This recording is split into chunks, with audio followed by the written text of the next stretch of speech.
Good evening and welcome to Codega's Codex of Curiosities. I'm your guide, Rye, and tonight's curiosity, we are jumping into UFOs. We have a great, I would say, UFOologist, Cheryl Costa, and she is going to lead us on a journey all about UFOs. She's written some books, and I think this is going to be fantastic. But before we get there, just some housekeeping to take care of.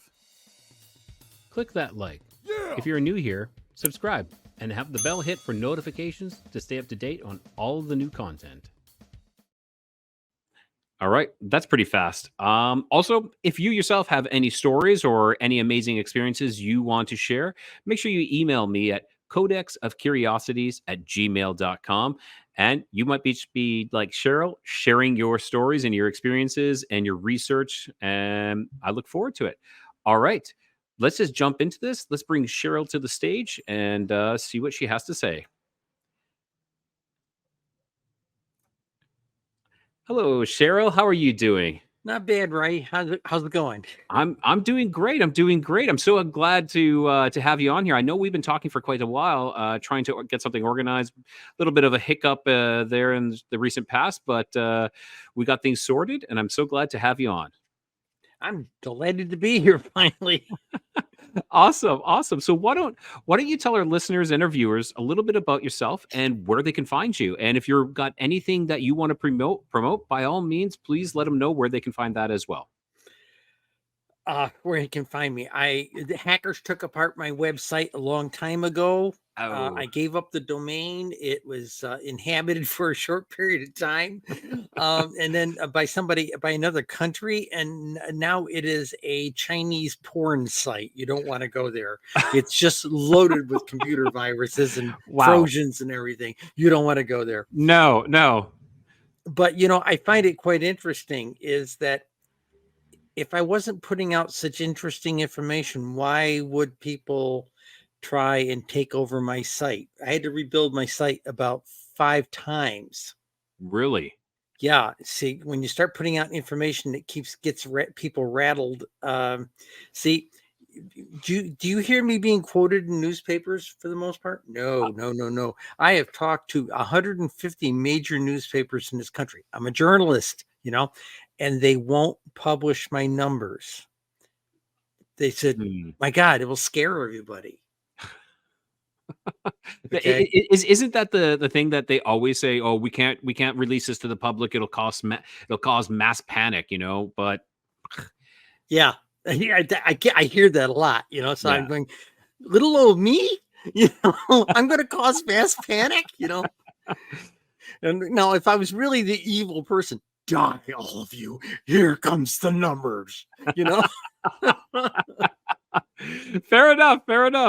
Yeah, I want to get into the people numbers rolling too. over in their graves are my high school math teachers, because I was the kid that I was 65 degree grade point through most of high school, and I flunked geometry. And when my first book of statistics came out, I'll pull it out here for you. Yeah, for sure. It's a white book. It's called UFO Sightings Desk Reference 2001 to 2015, available on Amazon. And when it first came out, New York Times ran a nice big story for us on the 24th, 25th of April, 2017. Wow. And the goofy thing is, everybody looks at 2017 and they think of it as, we had the ATIP revelation. That was disclosure. Well, actually, that year there were 3 disclosures. Okay, there was the Obama era disclosure that occurred. Bear with me here. In the February, they released a whole bunch of declassified CIA documents. Okay. Now, a lot of people went, oh, yawn. Okay. But the New York Times, they downloaded all of them. Ralph Blumenthal and his buddies, they downloaded all of them, as did I. Now, I was writing a column, New York Skies, for the Syracuse New Times at the time. And I went over every single PDF. Oh my! And one of the cute ones I looked at was there was this paper by 2 OSI PhDs. These OSI was the CIA's scientific division. Oh, excellent! I did not know that. Yeah, and this is like 1949, 1950, and they are arguing. Okay, there's this. They plotted about 130 sightings by month. Okay, Okay. and it peaked during the June, July, August timeframe. And in the margins, they are saying, is this summer madness? Is there some kind of meteor things going on? Is there some kind of asteroid things going on? Is it summer madness? What is it? Okay. But they only had about 139 data points. Okay. A couple of years when Linda and I came out with our information in 2017, we kind of giggled about it because we had 5,600 data points and it goes up like this. Okay. Oh, so it's following the same trajectory, like the same pattern. Yes, but we thought it was like that everywhere, and it wasn't. Northern states, it's the summer months when they peak. If you Okay. move down to the middle level states like Virginia, Maryland, and go across the country, that peak comes down and the baseline comes, and I'm trying to get my shoulders right. Baseline comes up. Okay. So it's When like you get it's starting to flatten out a little bit almost. Yes, very flat actually. And when Okay. you get down to the deep south states, it's statistically flat, except there's a dip in the summertime. And we correlated that to it's too darn hot to be outside. In the northern states, those are Okay. the nice Okay. warm months, and that's when you can go outside and see these things. And February is the worst month anywhere in the Um, United States for sightings. that so it's not necessarily that there's a lack of UFOs. It's just the lack of the people going out to be able to see them, like who want to be outside. Yes. Now, so what came out of our book? Okay, that was the Yeah. first book. Yeah. And then 5 years later, during 2020, when we were all dressed up with no place to go, okay, Ain't that the truth? I put out 20. I shouldn't say it that way. I put out 3 books, Wow. and one of them You were was this thing. busy. You were busy. Nothing better to do. Okay, and people were complaining to me, oh Cheryl, this, we're all closed up, we can't do anything. I said, I spent 7 years in a Buddhist monastery. Welcome to monastic life. You're like, I got this. This is Yeah, nothing. this is cool stuff. Wow, the whole world's doing what I did. So it was nuts. But okay, this is the second book that came out. We put it out in 2021. Linda and I only set out to measure a 20-year sample in the beginning of the 21st century. Okay. Okay, that was our target, and analyzed the hell out of it. Okay, so this book, the pink book, it's 2.5 pounds, very thick. It's got all of our research studies. It's got charts, graphs, tables, every state right down to the county level, charts and graphs, all kinds of stuff. Your high school math teacher would go bananas looking at this. And when the first white book came out after the New York Times article, Yeah. I got a couple of phone calls from people I hadn't heard from in almost 40 years from my high school class. Wow. Costa, you were flunking math all through high school and you published a book of statistics. The irony. The irony. It's called maturation. Remember they taught us that topic? Everything kind of matures into things when it's time. In my case, mathematics didn't make any sense to me until I was in my mid to late 20s. And then one day I was trying to balance my checkbook with a 4-banger calculator. And all of a sudden I made a mistake and I started seeing patterns and the numbers. I just sat back in a beanbag chair for the next 3 hours and played with progressions of numbers and things, right? Went out to a used bookstore, bought a couple of high school algebra books and literally retaught myself algebra and trig. Fantastic. That is Okay. fantastic. That Hence- doesn't happen often. Yes. No. So here, this is a book here. If you go on Amazon and look for go Costa UFO in the book search on Amazon, you will find all the books we've done. Now, these are our 2 big ones. And this pink one goes 20 years, 2001 to 2020. Mm-hmm. And it goes down to all 50 states, an analysis of all 50 states and ranks them. Okay. And goes down to the county level in every single state. Okay. Yeah. Can I ask a question? Did you find any anomalies by with all that, I know they are anomalies to begin with, but was there any spikes at certain years, certain times that Oh, were? baby. Oh, baby. I'll give you an example. People are always talking Yes. about where's the hot spots, Cheryl? Yeah, You know, damn straight. Yeah, okay, they always say spill that. the tea. Spill the tea. They're not where you think they are. Hmm, Especially interesting. all these books that say, "Oh wow, yeah, Indian Valley up there, they're the hot spot." And I just lost my headset. Just bear with me a moment No here. problem. No problem. I'm exuberant for some reason. I think it's too much sugar I ate about 2 hours ago. Me too. Actually, I had a little too much sugar that I shouldn't have had. I had a very rich supper, and I was watching old episodes of Star Trek Discovery. So I Fantastic. was Yes. geeking out on it. Okay, let me tell you what we discovered, Yeah. because one of the things is in 2008 there was Mhm. some really strange spike things going on. It was that stuff down in Texas. We all hear about. I'm going to draw a blank on the place. I can't remember the name of the place off the top of my head. No problem. Uh, but Texas had a really heavy spiking area. In fact, that TV series they just did their Alien Encounters done by the Okay. Spielberg people on Netflix. Yes. They investigated one thing, but if you step back and look at the numbers like we have, Mhm. it didn't happen just in that one town. It happened in about 12 other communities in Texas. They just never got the press. Oh, wow.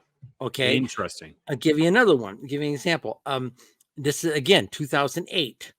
Mhm. Okay. There's a thing. A lot of people didn't know about this until a couple of years ago. I was talking about it on a couple of podcasts. Okay, April 16th, 2008, Mhm. Indiana. Okay, Indiana is a state that averages um, maybe 3 a week. Okay. Okay, Okay. okay, they're not really high on the hit parade. Okay, one day they and maybe, yeah, 3 a week, we'll say. Okay, Yeah. daily average in the United States is about 23, and of course there are spikes. Okay. Okay, now if you go and look at a spike, most of the time what you'll see is the same states that you looked at day before yesterday, before the spike, are there. Same 12 or 15 states. Okay. Okay. And you go in and you actually break it out and look at it. Each one of those states just had more sightings. Okay. Okay. And then there might be one or two other states in there with onesie twosies type of thing. Okay. Yeah. So, okay, 23 a day is the average in the United States, daily average, very consistent. Okay. On that particular day, there were 60 sightings. Okay. Okay, Interesting. so I did a breakout, and I expected to see the usual suspects. Yeah. Yeah. Okay, Indiana, a state that averages maybe 3 or 4 in a week, had 25 in one day. Oh, wow. Okay, Interesting. Yeah. and when I broke into it, it's this cluster. The clusters of these have since been called the Kokomo lights. Okay. I have not heard Okay, of the Kokomo lights. That's interesting. Okay. okay. So there are so here's the deal. The places people say, "Oh yeah, out here in Indian Valley, we see UFOs all the time." It's mostly folklore. They've had a Okay. few sightings, and everybody talks it up, and it seems like it's bigger than it is. I Okay, understand. I've had probably upwards of 23, 25 TV producers come to me over the years. If you notice, nobody's done a documentary with me yet. Not Okay, yet, right? Not yet. no, no, no, no. I'm not holding my breath. Producing, hey, I came from the television industry myself. I produced industrial films for IBM for 6 years. Okay. Okay, back early in my career. I'm a trained television producer. I produced my own series in 1991 to 1992, 70 episodes. Okay, Wow. so I've been there. That's a funny part of my past. Okay, Yeah. and I can't tell you where the bodies are buried, but okay, okay, okay. That's the joke. Okay, but the bottom line is, the TV producers, they want to know, Cheryl, we want you to show us where the hot spot is, that place where you can almost set your clock by it, like they show up like a bus schedule. There's got Yeah. to be some place here in the United States where the UFOs show up every day. And if we go there, get on top of a building, aim our cameras in all the directions and sit there and wait for it, we can do that. Okay. And I tell them, Yeah, that's not so easy. Okay. I can send you to the hottest zip code in the country, 85001. Write that down, kids. Zip code 85001. 85001. Downtown Phoenix, Arizona. Oh, That is the number one zip code in that 20-year period. And they had 1,500 more sightings than the next closest zip code. that's huge. Okay. That's a huge, yeah. Now, it blows the whole idea out of the water of their Maricopa County, which is the number 2 county in the United States for sightings. Okay. Mm. So when you talk about the fact that Arizona had all those sightings many years ago, and the Arizona lights and all that kind of stuff, yeah, they're kind of high in the hit parade. Now, the number 1 county in the United States is Los Angeles County. Now, people call me up all the time, but they got all the city lights and all that. You move away from downtown city Los Angeles and get 10 minutes out into the burbs, you can see the sky. You can't see it like you see it out in the desert, but you can see the sky. Yeah. Okay. The light pollution drops off significantly. If you go up into the mountains around LA, it's even better. Okay. There's even songs out there that say, if you drive above the city lights. Okay. There we go. Okay. So Los Angeles County is the number 1 county in the United States. The city, actually, the downtown city, only ranks about number 25. But downtown Phoenix is the number 1 zip code in the country. Even there, if you look at it on a day-to-day basis, they only average 5 or 6 a month. That's not much at all. If you're going to sit there and burn up the executive producer's black card, black credit card with 4 camera crews on a penthouse on top of some hotel waiting for these guys, you're going to be there a long time. Exactly. And that's the number 1 place in the United States next to LA. Okay. Let me tell you the drivers.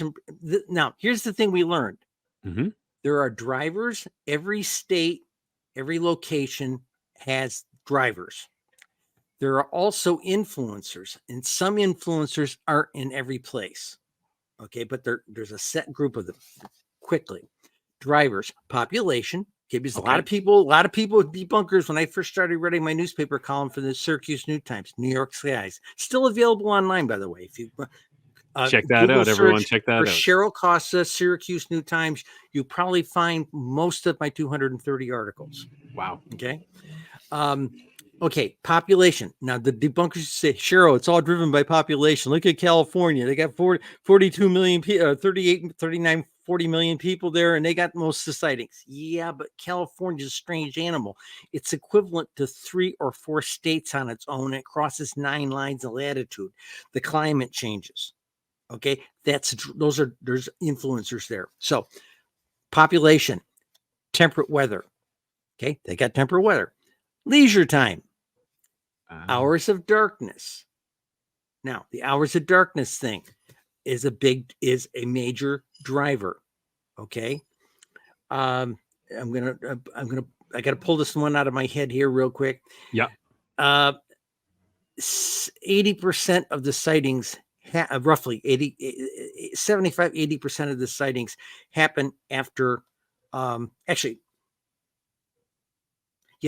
it's about 70% of the sightings happen after 6 o'clock, between 6 o'clock and 11 o'clock at night. Okay. With the peak of that starts at about 5 o'clock at night and goes up to about 11:30 midnight. And the peak of it, 60% of those sightings of the evening hours happen between 8:30 and 10:30 at night. Okay. Now, people ask, wow, what is that about? Is the galaxy overhead? Nah, not often. It's certainly not in the wintertime. Yep. Okay. It's a lot of weird things, but we'll get into it. Okay. So leisure time, hours of darkness, and observer access to broadband. Okay. Let me give you another number. There's 3,550 counties in the United States, give or take. Sometimes they're combining counties, sometimes they liquidate it one and absorb it into another one, that type of thing. But roughly about 3,530 counties. Okay. 2001 to 2020. Only 105 counties did not report UFOs. 3,030 counties reported UFOs in that 20-year period. Now that rattled some people in Larry Burkhart's office, Congressman Burkhart's office. I sent them a 17-page technical report about a month ago, and there's nothing but silence. Even my contacts in his office said it's been really quiet since that report got here. Fantastic. Okay. Yes, I may end up testifying before Congress. Okay? We want to see that. We want to see that. We want to hear that. Yes. I want to see that. Okay. Because you know why that book is pink? I was interested in the color. Yeah. Why pink? What we call the usual suspects. These are our lobbyists in DC, Mm-hmm. Steve Bassett and a bunch of other people that are down there. They called me up in 2019. None of us knew COVID was coming. We knew at that time Rubio was working in the background, was going to put a bill in that would force Congress to have congressional hearings. Okay. And who knew it would be? He was going to attach it to like a continuing spending bill or a military spending package. Who knew it was going to be the COVID thing, you know? Okay, but it got passed. Okay, that's the deal. Okay, so we got off the phone. They said, you girls, Linda, you and Cheryl, you are the two people who have done the statistical. Not even Blue Book did this. Would you be willing to testify for Congress? I said, hey, former two-service military person here, combat veteran. So sure, if called out, I'll testify.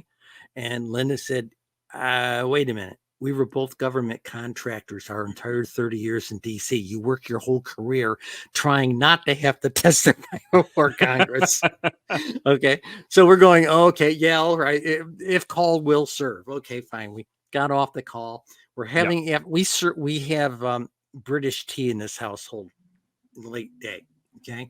So we were having our tea and crumpets. And I says, let's imagine what it'd be. Maybe these congressional hearings be like on C-SPAN or something like that. You know, and we'd been to DC. We'd been to many of these things, watched, you know, a whole bunch of guys up there being a high panel, got big, thick books in front of them and things like this, you know, reports and things. And he said, they'll be flipping through things. We want them to know this book was published by a couple of women. Okay. We made it bright fuchsia. You can flag in aircraft with this thing. Okay. All right. Now I understand. Okay. The other thing is we dedicated it to Cora Lorenz, who was the first person to actually formally start gathering data back in the 50s with her group APRO, which was a predecessor to MUFON. Oh, interesting. Okay. So, that gives you the sense of it. Let me finish these up. I gave you the drivers: population, temperate weather, leisure time, hours of darkness, and observer access to broadband. Those 105 states, mostly rural, mostly farming states, don't have rural broadband. Okay. And that another reason we need rural broadband so people have ease to report what they see. Plus the industry, mining, oil, gas, agriculture needs rural broadband, and they need it in the last century. Okay. Yeah. Okay. And that makes sense though as well, because perhaps they're looking for answers and they go online, you know, find some answers, and then they, you know, feel more confident and not feeling isolated, and then submit their visual, I don't know, their experience. Yeah, well, the North and South Dakota are they're the anchor clankers, number 49 and number 50. Okay, so that gives you an idea. All right. Okay, now the influencers. Not every state has these influencers, but the ones that do, it's a significant issue. Proximity to large bodies of water. Now, UFOologists have known that for a long time. Okay. But I'll give you an example. When the White Book came out, I was on a radio show one night. We were in a commercial break. This was terrestrial radio. Yeah. I had the book laying out, and we had put a census map in the book with arrows pointing at each of those states, what their totals were for that 2001 to 2015 timeframe. And I never really looked at it. I built the thing in a hurry. I just hadn't really studied my own stuff. Fair enough. And I got looking at it, and I noticed that the states that touched the Great Lakes had sightings in the many thousands over the 20 years. Moved 2 states away, and it was in the low hundreds. Hmm. People wrote me, said, wait a minute, California, Florida, Texas. But Cheryl, Texas has twice the population of Florida. I said, yeah. And Florida has 1,200 miles of coastline, and Texas has 450 approximately. Okay, duh. So there's a lot of these little things that make sense, but not every place. Okay, Yep. so proximity to bodies of water. My colleague Tom Conwell, you should have him on sometime. He's a paranormal guy too, and he started sticking pins in this massive map he put on the wall. Okay. Plasterboard wall. All the pins he stuck in it, they had to replace the plasterboard. He destroyed the wall. But okay. He tracked out the UFOs. They seem to be haunting our toxic waste areas. So if you want a regular place to catch up with UFOs, go to a Superfund site, and you'll probably see a lot of them. Wow. Okay. Okay. The other one is there's a tendency to hang around geological faults, the calderas, Okay. the volcanoes, the Yeah. Meridian Fault, Madeira, Madeira, and was it Meridian? I think it's called the. Bear with me, tongue-tied here. The Meridian Fault goes through the central part of the United States. Okay. They like that. They hang around there. And guess what? Let's see. Summer before last, I was sitting here every morning working on something, and every now and then they'd get on, and there were a lot of earthquakes in South Carolina. Now, South Carolina only ranks number 26 of all the states, but every time they said the county, I would look it up. That was one of the peak counties in South Carolina. Wow. They hang around the geological faults. They seem to be this culture of UFO people. They seem to be anthropologists, they seem to be scientists, and they seem to be a bit of a nanny culture for us. They seem to be looking out for ourselves. Okay, so water, toxic ecosystems. Before you think, no, I've got the address for all 55 nuclear power plants in the country, and no, they're not hanging out there. Okay. Nuclear power that would have been an plants aren't assumption of mine. wasteland. Okay. I Yeah. was trained in nuclear reactor operations in the Navy. Believe me, it's regulated. Okay. Yeah. Now, what they are interested in, again, is, and talking to Lou Alessandro, he sort of confirmed it with me. They're interested in our advanced technology, aka nuclear weapons. So if you want to follow them, are they following around all the military bases in the country? No. After the Cold War, most of the bases in the central part of the United States downgraded to reserve and Air National Guard kind of bases. Okay. Yeah. Only the active bases and only the ones that have nuclear technology in their stockpiles there, like Navy bases with the fleet. Okay. And they haunt our fleet a lot more than we're hearing about. Okay, and all those videos that came out with Jeremy Corbell a couple of years ago, that was kind of proving what that deal was. Okay, all right. Now the last two drivers are influencers. I hope I'm not boring anybody. You're not boring me. I love these statistics because this is the nitty gritty. This is the stuff that we don't hear. This is what the numbers and the science will tell you.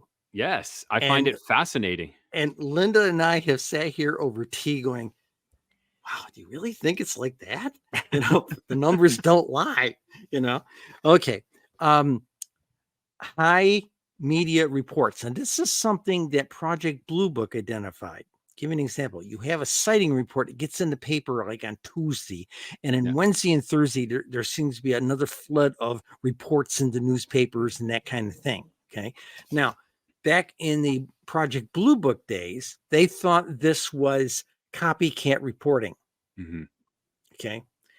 And we sort of studied it. We couldn't do it with the MUFON data we had, but we were able to do it with National UFO Reporting Center because their stuff is up, within 2 weeks of they put their stuff up every 2 weeks.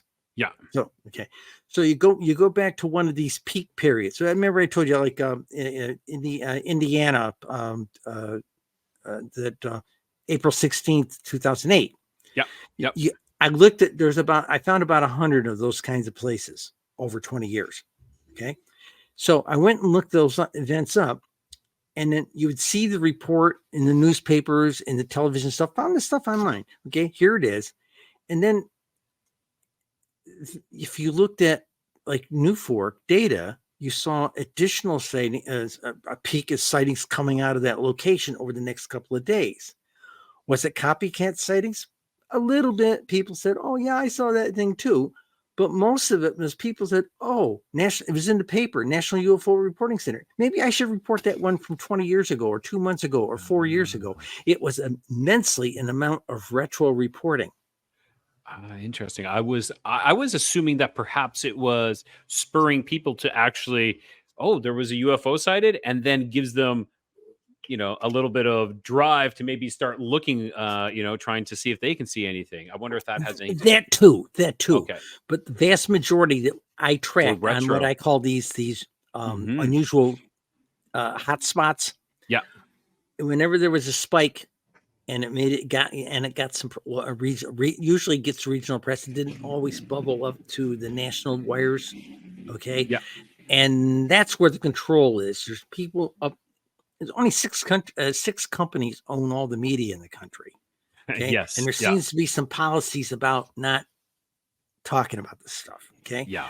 So it may be on the local stations, it may be on your county stations, it may be on the statewide stations, but it may not get up on the national wires, not like it did back in the 40s and 50s.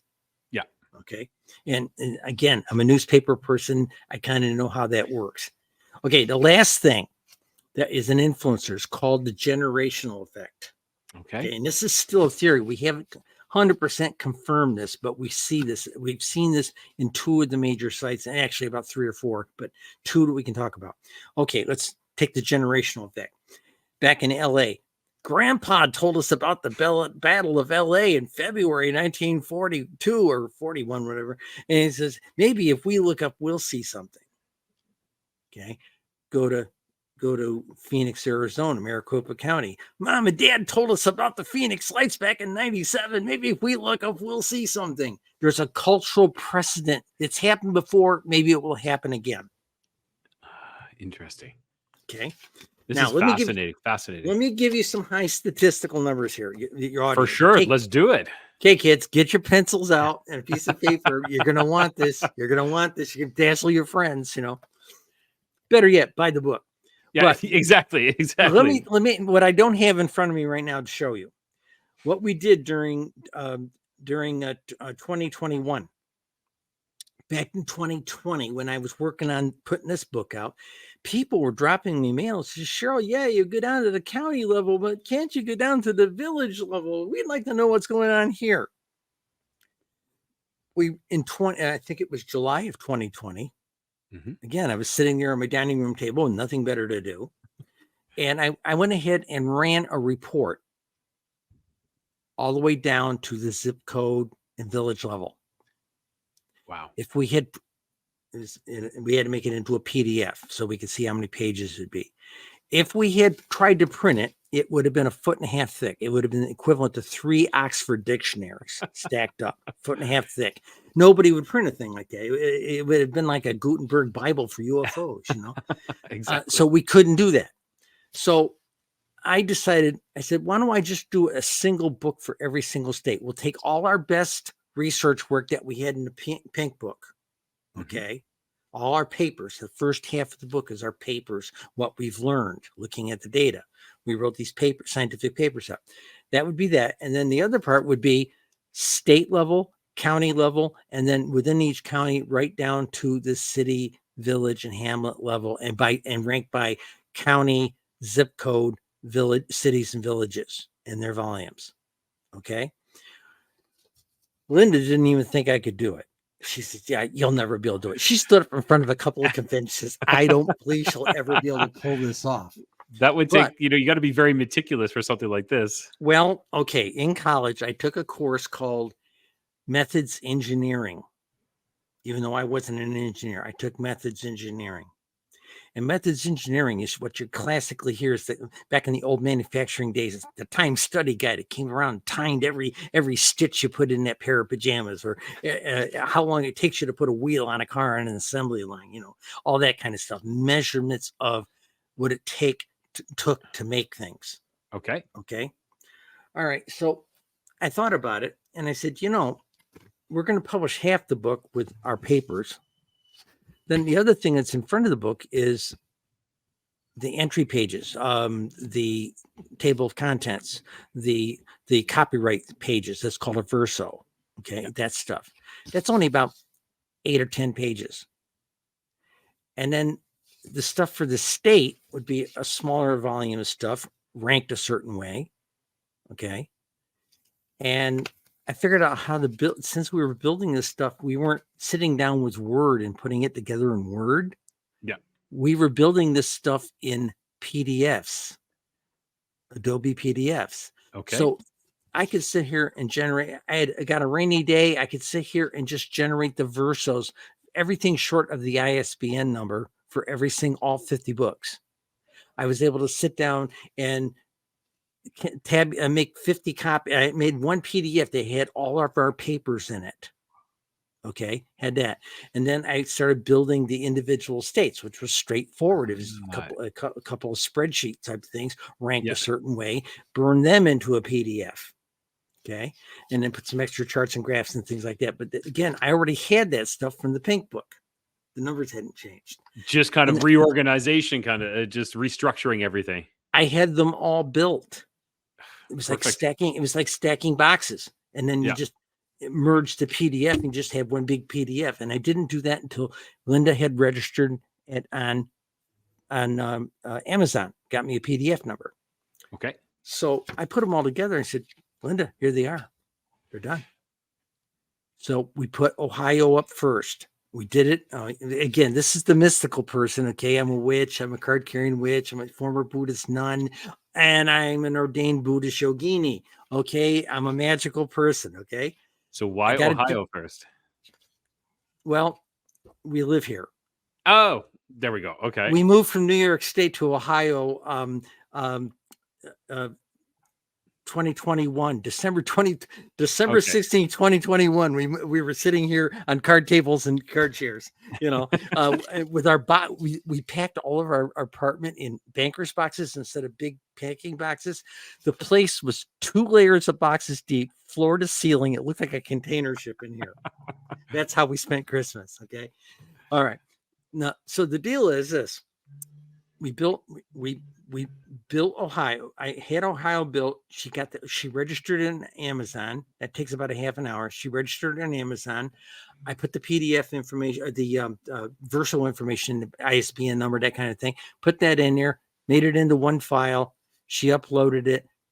Built the cover using stock covers from Amazon. Okay. Perfect. We wrote down what we learned. Okay. A week later, we did Michigan. Okay. The week after that, we did 5. Stepping it up. She built one every day, and then we uploaded them all the same day. Okay. Wow. Did this for about another couple of weeks. Yeah. For me, the objective was to do it in one magical period between Halloween and winter solstice. Okay. Yeah. And that's a 6-week window. Got down where I had 20 states left to do. I said, Linda, are you up to 10? I told her the next 10, and they were a mix of states. It wasn't but we weren't playing choosies with anybody. Yeah. And okay, Ohio and Michigan. Ohio's number 8 in the country. Michigan wasn't too much different than that. We wanted to do Michigan because we were going to be speaking in Michigan. We hoped to have some books with us, but it didn't work. Yeah, it's a good play kind of thing. Yeah, it's kind of it was a hope. Yeah. And the Ohio one, we got to test out that first thing. Again, what are you hearing in my mouth? We used to be government contractors. Okay. She was worked for a company who loaned out degreed high-level librarians to run government libraries. It was all contracted out. Wow. Okay. And I worked for Lockheed Martin for 32 years. Oh, wow. Okay. That's fascinating. Okay, nothing to do with Skunk Works. I worked for the IT division, and the IT, except for 5 years, I made industrial films for them. Okay, Yeah. again, I was a producer. We can always hope. We could always hope that there's some information from the Skunk Works coming through. I'm not, there probably is, but it is buried. Yeah. And people ask me about Skunk Works. I don't even know the address. I don't even know where they are. I know they're out. I think they're a couple of blocks from where Jimmy Church lives, but that's the best I know. Okay. All right. So what happened? I gave her the 10. She put them up. And about the middle of December, she put the last 10 up. Nice. We did all 50 state books, and they're named the same thing. UFOs in California and where to find them. UFOs in Ohio and where to find them. We kind of plugged into that Fantastic Beasts and where to find them kind of hook. Yep, exactly. And the only thing that was different between the books is we colored the books based on the book cover. It's the same kind of book cover. It's like a cross pattern picture from like a cross pattern from if you cut a tree and you got to look at Yep. from the thing. Okay, we found that it was stock, but we could run a range of colors. So what we did was we colored the books that were from any one. There were 4 census regions. Okay. So the northeast region, we made powder blue. It's cold up there.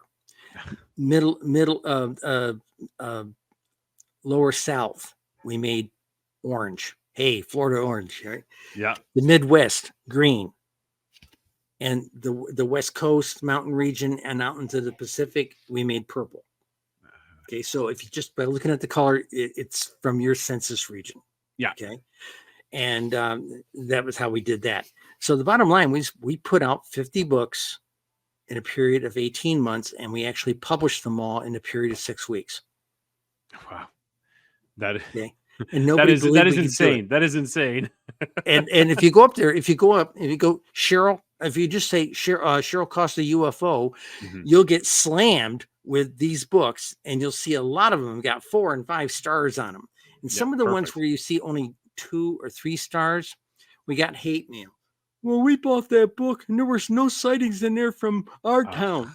Well, no one reported. It's not our fault.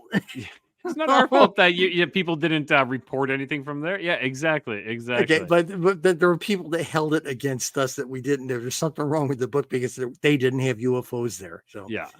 Okay, now let me give you the big numbers. Yeah. 167th. I'm off the top of my head. I did this the other day at church because our minister did a sermon about Betty and Barney Hill. Oh, interesting. He said, really? With all this stuff going on in UFOs, we in the spiritual community need to talk about our neighbors elsewhere. We're supposed to, God told us, love our neighbors. Well, they're our neighbors too, that kind of thing, And I'm that's the kind of minister I want to listen to. I'm a pagan chaplain over there. I was honored. And he came to us just before he went up on the pulpit.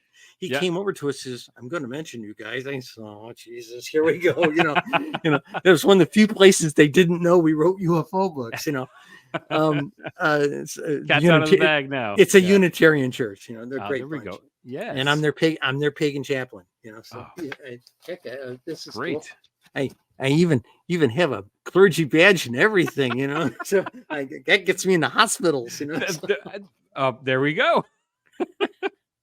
And okay, wait a minute. They're a Unitarian church. You got to understand this Unitarian church, but you notice it has the icon of Isis on there. Yes, or as the Egyptians call her, as Set. Okay, I am a priestess of a Set. I work for a sky goddess. Okay, so okay, all right.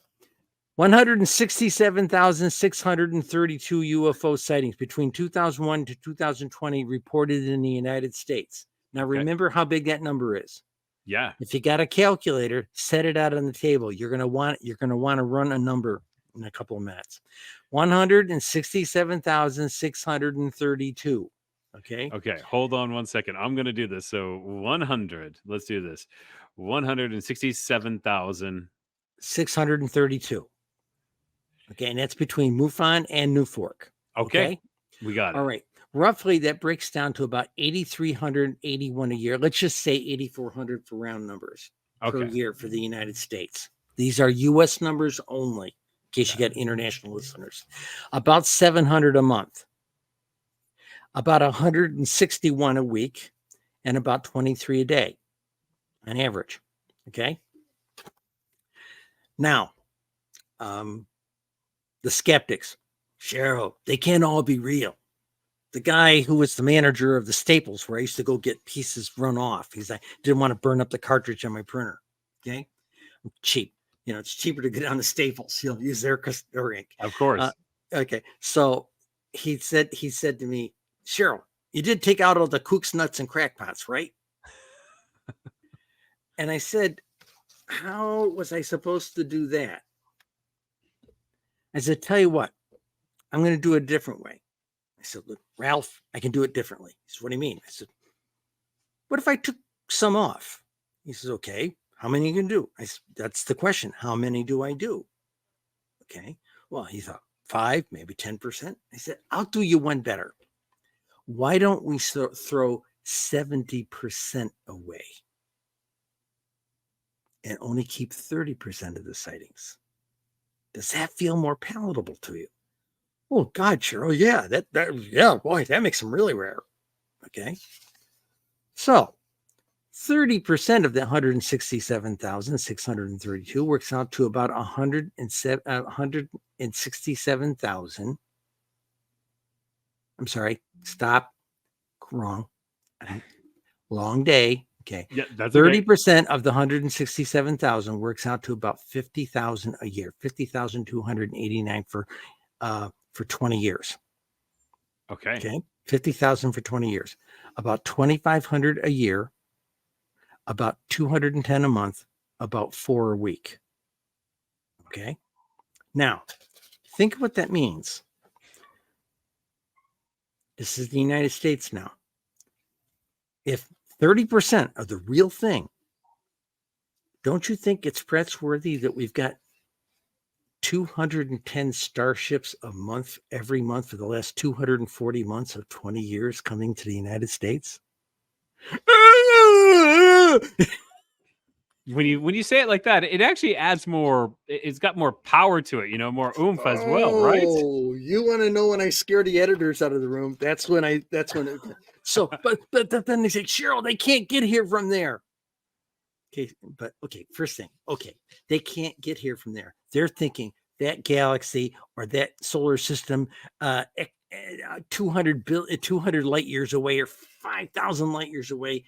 Yeah, in this space, they can't get here. Recent developments out of the CERN laboratories over in Europe, they have figured out how to do it. 20-minute drive into the fifth dimensional bulk produced by some very exotic particles that they've been able to produce at that big collider. Yeah. 20 minutes into the bulk, we would wink out here and we would wink out within range of Alpha Centauri. 20-minute trip for a 50,000 year trip. Wow. And that science is being worked on presently. Yeah. Okay. Now, people say, well, how did the Grays get here? The Serpo thing, they were 39 light years away. And it took them 9 months to get there. That's a 9-month trip into the bulk to go 39 light years. These guys are doing this doing this travel in other dimensions. Okay. I agree. So this is totally interdimensional travel. There's also subdimensions like here. Well, a lot of it's local right here. When we set off the nukes back in 1945, suddenly we had a flurry of UFOs. Where did they come from? Did they come from outer space or did they come from inner space? Did we blow out there in the desert, detonating those weapons, or did we blow a hole in somebody else's universe? Notice that they have discovered all this compartmented security stuff right now that they're testifying about. Yeah. That stuff that should have been declassified in 50 years. And when in the Navy, I was in intelligence, and yeah, stuff is supposed to be declassified after 20 years. Supposed to be. I went to try and write some stuff about what I did in the Navy, and the Pentagon told me it won't be declassified till 50 years after I'm dead. So not everything follows that rule, but most of the stuff they're hiding with the UFOs and anything to do with extraterrestrial contact, they've hidden in the atomic energy regulations and compartmentalizations, and the rules are different there because they don't ever expire. Okay. Yeah. Now, isn't that interesting that, gee whiz, we might be blowing holes in other people's reality that are just a heartbeat away dimensionally. Okay. Think about that a minute. So And intriguing. that makes a whole bunch more sense about how they're getting here. Now, let me give you one more set of numbers. You'll like this. Okay. Remember that 167,632? I haven't forgotten. The hardcore skeptic. Sure, they got to be rarer than that 210 you're talking to me about. Okay. What if I throw 99% away?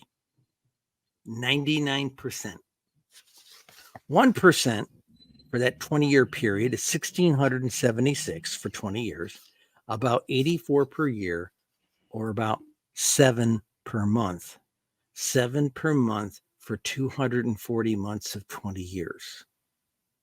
That's still newsworthy. And that's when they stop talking to me on the phone and hang up at the newspaper offices. I scared the living snot out of them. Of course. Yes. Okay. So at this point, I am open to your questions. Short of my ATM pin and what I did in the Navy, I will answer your questions as honestly as I can. Where do I begin? Where do I begin? So how First did thing, you... go ahead. No. Go ahead. Okay, I was gonna say, how okay, did wait you... a minute. Let me say one more thing. Yes, one more please. thing with this. People, I've had very polite mail and very hostile mail. Cheryl, and they passed this thing to let people got security oaths. Are you going to testify? You have an obligation to testify. You have an obligation to the human race to testify. When I never worked on that stuff in the military, worked on a lot of other screwy stuff. Okay, and I won't say it. I still have boundaries. Okay. So there's boundaries. Okay. And yet I won't tell you what those boundaries are. Okay. We won't push them. We won't push them. Yet I will not do that. Okay. Okay. But the bottom line is this. I just lost my train of thought. What was I going to tell you? Where are we going? Where we're going. Okay. If you look at this topic matter from the idea of, like we were talking, like the atomic energy things and things like this, that's the very real possibility. Mm-hmm. Okay. Now here's that number. Remember I told you that with 30%, it was 210 a month might be the real thing. Yeah. And I said, even the 1% was still 7 a month. Okay.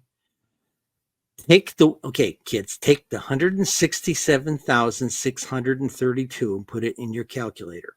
167,632. Times that by 257 and hit equal. We have 43,081,424. Yeah, because only 257 people reports what they see. We figured that statistic out. And you know how we figured it out? The ONDI reports, they were talking, well, we had like 500 sightings, but only this percentage worked out to anything. Well, funny thing, that number, I think I got that ONDI thingy right here. That number was very, very close to we had done. Some people were coming to me for a long time, the last couple of years, saying, Cheryl, what percentage do you think are real? I said 5%. 5%. I was going to throw, if I was going to say a number feels comfortable, throw 95% of the sightings away for all the reasons they say. People were drunk, people were curlers, they were smoking dope, they were seeing spots on the windshield of their car, all the reasons you ever hear. Okay. All right. If it was that, it would be about 4,914 for 5%. Now it would be 4914 for 20 years, 4,000, almost 5,000. It would be about 2,500 a year, and it would be about 210 a month and about 47 a week. Okay, so that's what that comes down to. And we kept cranking that back against the combined numbers MUFON and Newfork. Now we know some people get on Facebook and tell their friends, but they don't go, we're not going to go out there one of those reporting centers. We know the government's looking right back at the computer on us. And that's what we hear all the time. Yeah. So we know some number. We couldn't make that number work. We couldn't make the 167,632 work with the fact that another number that was given to us was that a Gallup poll, and also it was a poll done by Fox, and then Gallup backed it up 2 years later. They said 16.74% of adult Americans say they've seen a UFO. Well, adult Americans, and we went into census records and looked at census records, started playing with the numbers, and just nothing fit. Yeah. So we went to every single state's census numbers, figured out what their 16% of adult numbers were. Okay. And we ended up building a bell curve. Okay. On one end, it was 1 in 450 people, roughly. 1 in 450 people reported what they see. On the other end of the spectrum was 1 in about 125, 150 people. Okay. Okay. At the top of the bell, it was about 250, 257 in that range. So you came up with that number. Okay. Yes, that was the first swag on it. And then when I read an ONDI report and then a report that was done by Blue Book, they had similar numbers for like a ratio of 4 or 500 that they couldn't explain. And, this percentage might be real. Okay, fine. I started working the numbers. I kept seeing a common baseline there, and it kept coming out to around 5%. Yeah. So I said, okay, 5%. That's Cheryl Costa's swag on it. 5%. Okay. I may be 100% wrong, but to some degree, then I've got the best mathematical models of anybody in the country. So, I mean, I feel comfortable. You got the numbers. You got a lot of numbers to back you. Yeah, I've got the numbers. And that's the goofy thing about that is I've got the numbers. But remember, I flunked math all through high school.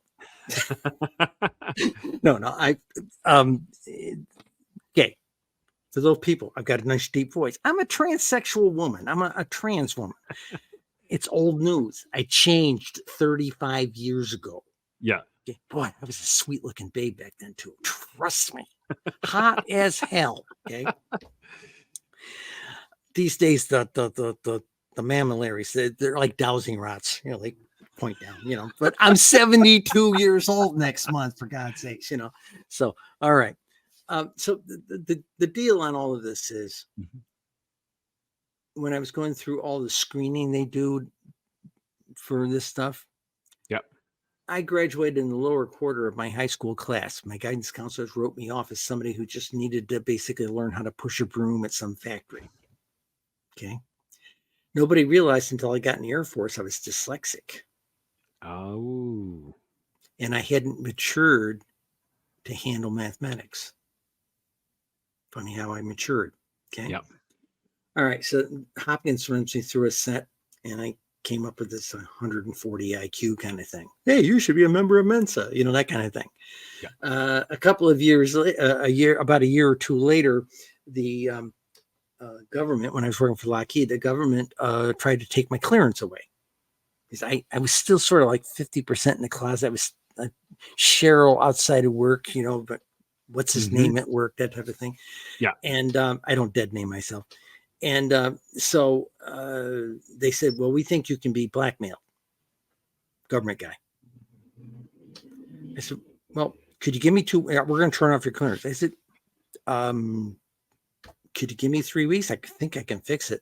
We don't think you can fix it, but we'll come back in 3 weeks. We'll turn off your clearance then. Yeah. He comes back 3 weeks later. Remember, I'm still Miss White Shirt and Tie, but my hair is permed. My eyebrows have gotten thinner. I got double pierced ears, and I wear a little mascara every day. But I was still a white shirt and tie person. Okay, we were in the IBM division. It was Stop. It was something, that's how you dressed. I came into him and says, hey, I fixed it, to a VHS tape on the desk. His big complaint, nobody at work knew what I was. I said, I was trying to be professionally discreet, for God's sakes, Yeah. He says, well, what's this? I said, I'm the blonde on Phil Donahue. I'm the redhead on Gary Collins. And I'm going to be on, what was that other guy? I can't remember his name now. But a guy just sat there, his jaw went down on his chest. And he goes, you came out on national television? Yeah, and I can't be blackmailed. I made VHS copies, gave them to all the guys in the office. They took them home. They watched them with their wives. Everybody knows, And he just sat there and shook. That's a great move. That was like checkmate. Yeah. That is, you can only be blackmailed if you're closeted about it. Yeah. Okay, this is about 80, 84, 85 time frame. So I get a letter from them a week later. DOD stationary. Well, we agree with you. You really can't be blackmailed for your visibility anymore. We question the validity and the saneness of going and outing yourself on national television. We want you to talk to a Department of Defense certified psychiatrist. If you don't agree, we will turn off your clearance immediately. I wrote back, sure, happy to do it. Please make sure this psychiatrist has sex and gender background. Yeah. A lot of psychiatrists didn't, and they would say there's no such thing as transsexuals. Okay. Yeah. There's brilliance up there in those ranks. So they sent me down to see this guy down in DC. Okay. Remember, this is 85 people could still smoke in their office, right?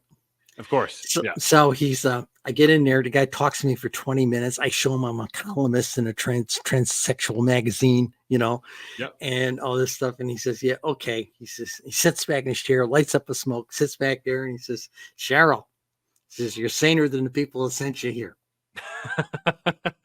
He said, I'm going to have to still send you out for a full set of psychologicals. I said, I just had a full battery up at Hopkins. He says, let's do another set on their dime, for God's sakes, So they sent me over to see it. A couple of weeks later, test results come back. Perfectly healthy woman took this test and she should be a member of Mensa.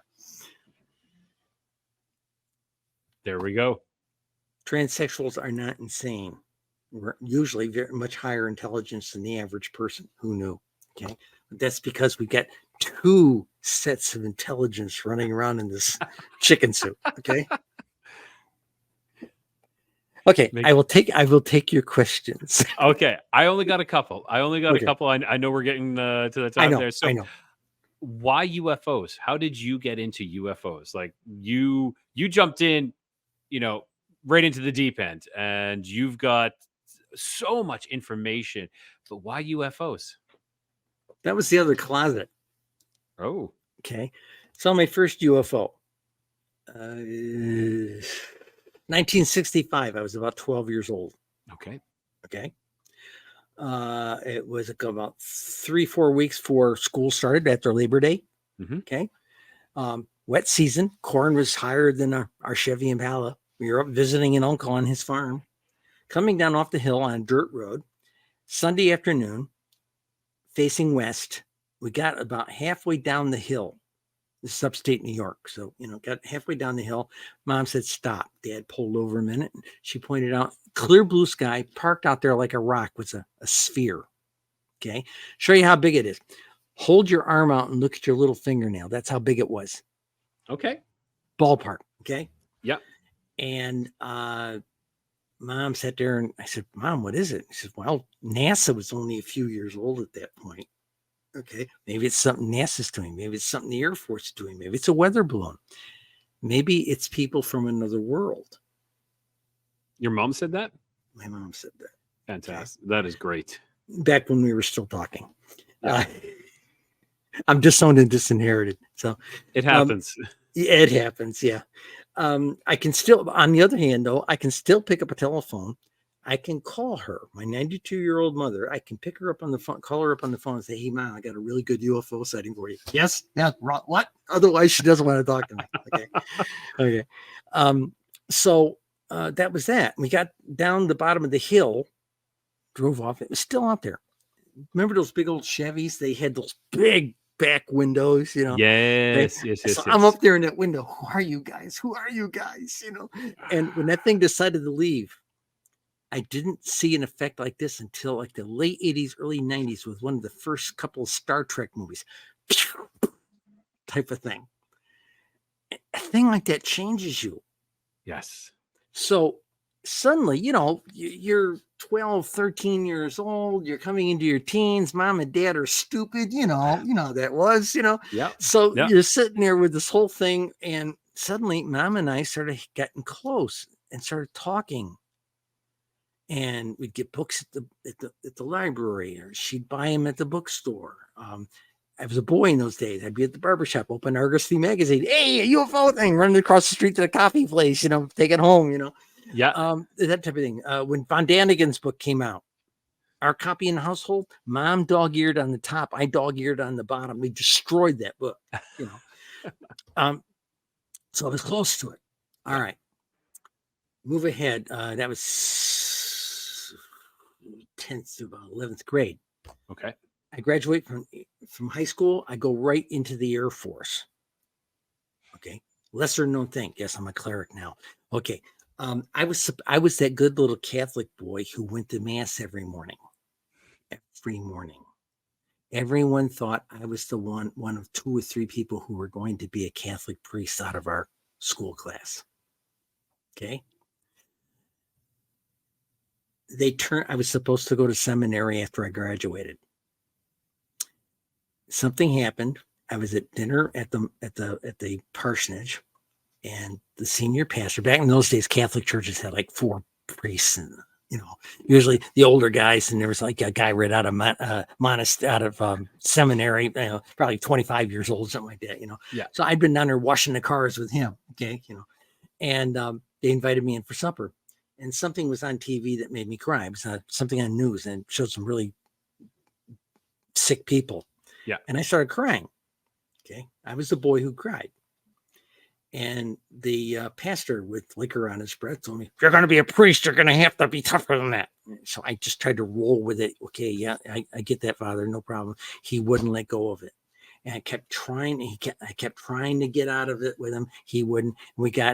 Finally, it set me off, and we got into a knockdown, drag out, screaming match, and they pulled my sponsorship the next day. Wow. I was in the Air Force 8 weeks later. Volunteer for Vietnam. I'm going to make a man out of myself or die trying. I'm out of here. I'm out of here. Yes. Well, there were 2 things. One, he just took my life away. That was my attitude. Yep. Okay. So I joined the Air Force. Yeah, it's run away and join the circus, or run off and join the French Foreign Legion. I joined the Air Force. Okay. And I was there a year in Texas, and I said, I've got to settle this within myself. I knew as a kid there was this feminine instinct. Yeah. So I volunteered for Vietnam. I'm gonna go make a man of myself. I'm gonna die trying. And all I managed to do was my feminine instincts kept me out of trouble, and I came back a decorated veteran with Agent Orange disease. Wow. I'm being treated for that 3 times a month over at the VA. So funny stuff. But that's how we got into UFOs. In Christmas Eve, 1971, Cam Bay, Vietnam. I'm walking down to midnight mass for something to do with a buddy of mine. We're walking down to midnight mass. They've got all the runway lights shut off at Cam Bay. Okay, we're on a peninsula. It's like Cam Bay. Everybody thinks Vietnam. They think jungles. Cam Bay looked like Virginia Beach. It was all sand. Okay, and we were walking down there, and the western sky, Taurus, you know, that type of thing was in the sky. We saw this thing streaking across the sky. I said, oh, jet, you know, and it stopped. And my friend looked at me and he says, jets don't stop. I said, and helicopters don't fly that fast. Yeah. And I said, if that's what I think it is, it's going to start dancing around like a fairy. Neither one of us had our minds on midnight mass when we got there. Exactly. So I didn't tell anybody that until about 15 years before I started writing my newspaper column in 2013. When I came out I was retired out of Lockheed in 2011. The gloves came off. I was no longer, after 18 months, I was no longer under a security clearance. 2011, 2013, 2 years later, Yeah. I began writing a column, very popular. It turned out to be the most popular column at the paper about UFOs. Had international readership, and did that for 7 years. 238 articles. Yeah. Okay. And people say, wow, it must be fun to write a UFO column. I said, it's an 800-word turn paper every Thursday. It's a lot. It's a lot of work. Yes. Part of the reason I quit, I have a lot of other writing that I do now. I'm a contract writer these days. And I wrote for most of 2023 for the Roswell Daily Record. And I was having fun doing it. But that 800 words every Wednesday for them turned out to take me 2 days research time. So basically, I was only getting paid barely $100 for an article. And when you work that back against 2 days worth of research time, and with all the stuff that was happening, people are coming out, whistleblowers left and right, News Nation putting these guys on almost immediately. I couldn't keep up with that. My paper didn't have the money to put me down there to cover the case. There's no way I could keep up with it. Yep. Yep. I did. And my editor told me, he said, why don't you just write opinion pieces about it? I said, I'll try. But there was just so much going on. I couldn't keep my hands around it. It was like sand going through my hands. So I just said, I can't do this anymore. Besides that, today I spent all day today. I've got a ghost story I'm due to deliver in about 2 weeks to a compilation thing. I'm under contract to write. I've got short stories. I'm writing for other people, so contract later. It sounds like a lot of fun, but you still have to punch a time clock. And I'm technically retired, but I do it because I like it. Oh, that is fantastic, Cheryl. That is fantastic. But yeah, I got to come out of the closet with the UFOs. Now, what I didn't come out of the closet for the first 7 or 8 years, yes, I'm an experiencer. My earliest recollection of being touched by those. Sorry. No, that's right. Was about 5 or 6 years old. Okay. Yeah. And mom used to take 20 minutes to put you in one of those little bed suit kind of things with the little feet thingies and all that kind of thing. Took 20 minutes to get you into it, and maybe another 10 minutes to get you out of it. And they used to find me once in a while, they would find me sleeping in bed without my suit. Okay. Had an incident when I was 14. Yeah. Don't want to talk about it. Jeez. I'll tell you one thing. I don't want I don't ever want to see something on like 23andMe or Ancestry.com come up with the alleles that say I'm somebody's daddy. Because if it does, that person's a hybrid. Yeah. I completely understand that. I had an interview with an experiencer, an abductee, and he talked about holding a baby that it was implied that you're the father. And then I've interviewed 3 women. They got to hold their hybrid kids. I'm going to be interviewing. Well, her name is Karen, and she's going to be coming on. And she just finished writing a book about this as well. Her last name is escaping me right now, but it's the same thing as well. There are so many similarities. And then I have a friend of mine, and she's been scarred, by these abductions as well. And I've done an interview with her. We're going to continue doing these interviews because we've only just scratched the surface, and this is very therapeutic. When Linda and I were recording, and it was starting to get serious. This is 20 years ago. One Saturday morning, I made her breakfast. We sat down over coffee and breakfast, and I said, I got to tell you something. If this goes any further, you got to know this. I said, those guys have been touching me for a long time. So if you're around me all the time, you're going to find me getting up out of bed sometimes black and blue.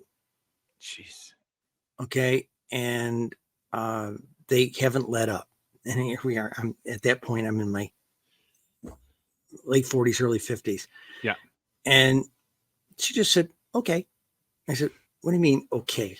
She'd been a member of the International Freudian Society since the early 80s. She knew, You pick somebody famous from the UFO community, Stanton Friedman, John Keel, all these kinds of guys. Yeah, I met all those guys. So she was cool. But they don't let you go, and I don't see it as a negative experience like I used to. Yeah. Okay, and I even thought when I changed genders, all the things, I figured they won't bother me anymore. Yeah. Nah. They're here like clockwork. They play with all the new electronics in the place. We come out in the morning and things have moved all over the apartment. Things go away, don't come back for a month. Next thing you know, you come back out there and it's sitting on the kitchen table for you. I mean, and I talked to Lynn Thompson and a couple other people. Hey, hijinks in the night, So wow. There are certain people they have just decided they like, and they just keep studying.